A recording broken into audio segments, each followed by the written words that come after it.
We now bring you the news from Tokyo. I'm Hirokazu Sakamaki. In headlines, Japanese Prime Minister Yoshiro Mori and Russian President Vladimir Putin are likely to hold talks in the eastern Russian city of Irkutsk on February 25th and 26th. The annual U.S. Defense Department report says North Korea is still a significant military threat despite the recent easing of tensions on the Korean peninsula. India has announced a second successful test fire of its medium-range homemade ballistic missile capable of carrying nuclear warheads. Now the news in detail.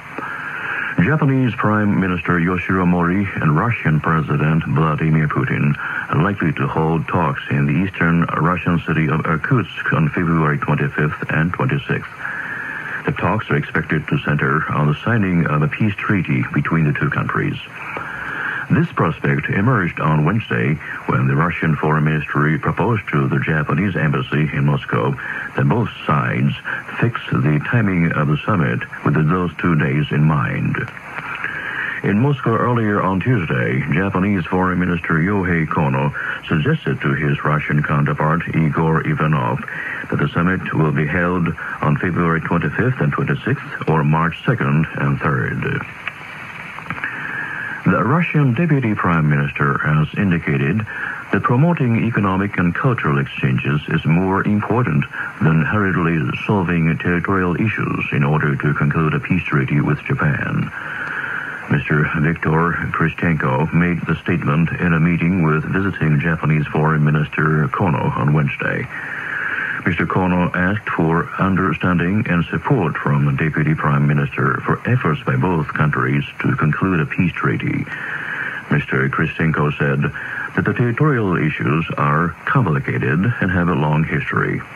He said active economic and cultural exchanges will create an environment for talks for a peace treaty. In the meeting, the two agreed to cooperate in the planned study mission of the Federation of Economic Organizations, or Keidanren, to Russia in June.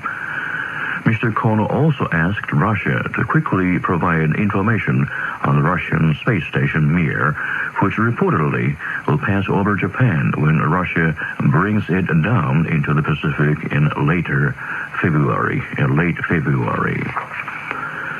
The annual U.S. Defense Department report says North Korea is still a significant military threat despite the recent easing of tensions on the Korean peninsula. The department's report 2001, released on Tuesday, notes progress in the easing of tensions since last June's Inter-Korean summit. But the report also says intelligence data shows North Korea remains ready to launch its Tepodon-2 ballistic missile, which could have the potential to reach the U.S. mainland. The report also says the United States should help defend South Korea if North Korea invades the South. The report supports the U.S. policy of strengthen its alliance with Japan and South Korea and to be actively involved in the security of East Asia. However, the report dropped its figure on the level of troops deployed in the Asia-Pacific region. In previous years, the report clearly stated the United States should maintain about 100,000 military personnel in the region. The NHK correspondent in Washington says, by omitting that figure, the report suggests a flexible United States posture to review the size of its military deployment in the region depending on the situation. North Korean leader Kim Jong-il is believed to have visited state-of-the-art manufacturing plants in Shanghai. The details of the unofficial visit to China by the North Korean leader have not been made available because of security and other reasons. But informed sources in Shanghai told NHK that Mr. Kim visited the Pudong district in Shanghai's special economic zone on Wednesday. The sources say he visited a semiconductor plant which was jointly set up by a major Japanese electronics maker, NEC, and a Chinese company 2 years ago. The plant has one of the largest cutting-edge production lines in China. Mr. Kim is said to have spent about half an hour in the plant. The sources say Mr. Kim also visited a communications equipment factory that was jointly set up by Belgian and Chinese firms. In Shanghai, tight security has been placed on roads and areas around the hotel in the city's suburb, where Mr. Kim is believed to be staying. A convoy of about 30 cars believed to be carrying the North Korean leader was spotted crossing the city throughout the day. NHK's correspondent says Mr. Kim's visit apparently shows his keen interest in China's reforms and open-door policy. India has announced a second successful test fire of its medium-range homemade ballistic missile capable of carrying nuclear warheads. In an issued statement, India's defense minister said the test launch was conducted on Wednesday from a mobile launcher in the eastern coastal state of Orissa toward the Bay of Bengal. The first test launch was conducted in April 1999. The Agni-2 is a solid mortar missile capable of hitting targets 2,000 kilometers away. The Indian defense minister said that the test launch of the Agni-2 missile was operational configuration.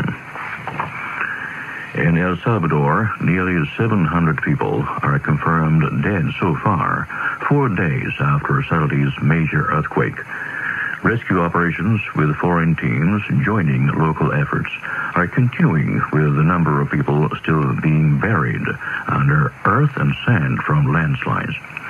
However, finding new survivors is looking more and more unlikely, and the number of victims may run. Dr. Tsutomu Hiyane from Okinawa Prefecture and the 2 other members belong to the Association of Medical Doctors of Asia, or AMDA, which is based in Okayama City, western Japan. They left Kansai International Airport near Osaka for the quake-ridden Central American country on Wednesday evening. Before the departure, Dr. Hiyane told reporters he would do his best to provide relief for the victims who are faced with the same difficult situation as residents in western Japan were 6 years ago when they were hit by the Great Hanshin earthquake.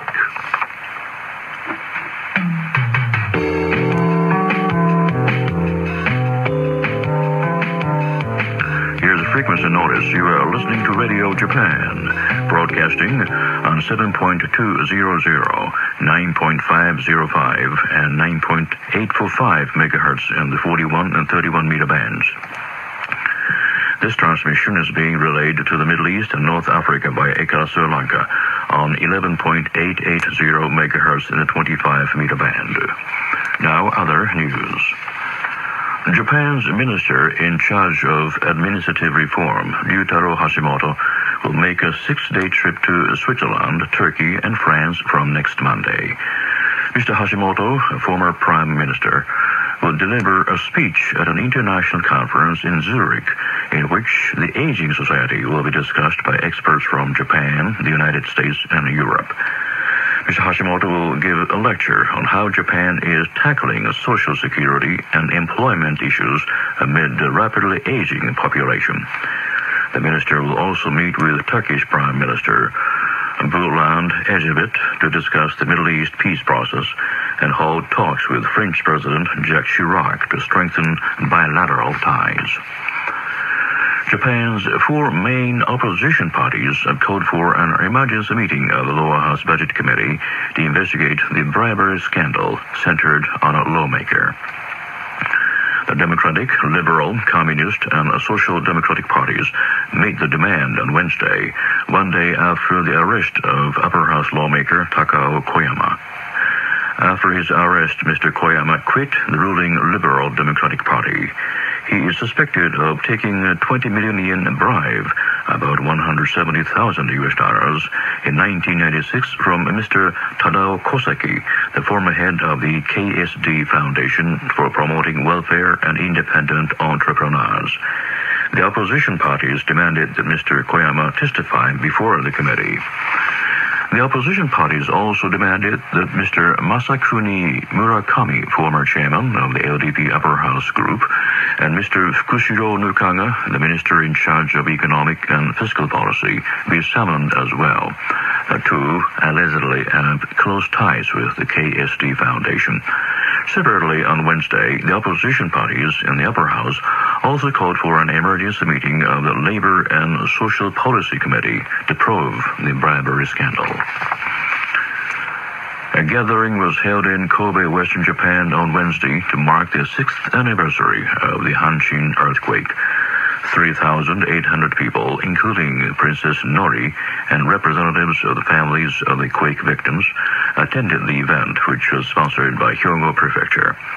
At midday, the participants offered a silent prayer for more than 6,400 people who died in the 1995 earthquake. Hyogo Governor Toshitami Kaihara said his prefecture will do its best to build a new society in the 21st century by learning lessons from the quake. Princess Nori said she hopes that every lesson learned from the earthquake will be relayed to the next generation to create a safer society. Ms. Makiko Kunita, who lost her parents and sister in the quake, spoke on behalf of the victims' families. She said she still has nightmares again and again about the day when she lost everything, no matter how hard she tries not to recall the anguish of the day. Speaking to reporters, Chief Cabinet Secretary Yasuo Fukuda has renewed his sympathy for the victims of the earthquake and their bereaved families. He said reconstruction is progressing in the quake-stricken areas thanks to efforts made by central and local governments and by the residents.